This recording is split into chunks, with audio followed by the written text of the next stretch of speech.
I came to Aberystwyth as a student in 1964. I started my working life as a research clerk in the House of Commons, and I'm now a working peer on the Labour benches of the House of Lords. In between, I've been a minister in the government, and I've been the chair of English Heritage. I think it's an extraordinary honour, because this university is where, after school, it started for me. I was lucky enough to be one of the first students in international politics, and it opened my eyes to an enormous world, gave me huge intellectual confidence, and to come back here and to see the changes that have been made, but also to know that the spirit of ABBA is still very much, as I remember it, is quite terrific. So I'm really, really proud to be a fellow today.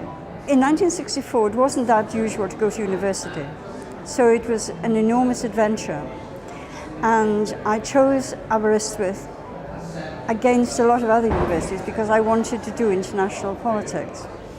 And I spent 3 extraordinarily happy years here, and it never leaves you, ABBA. It's visceral.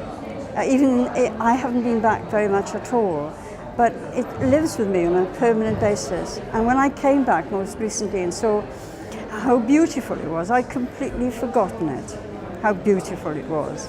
And it means my youth, it means my first intellectual discoveries of my own, my first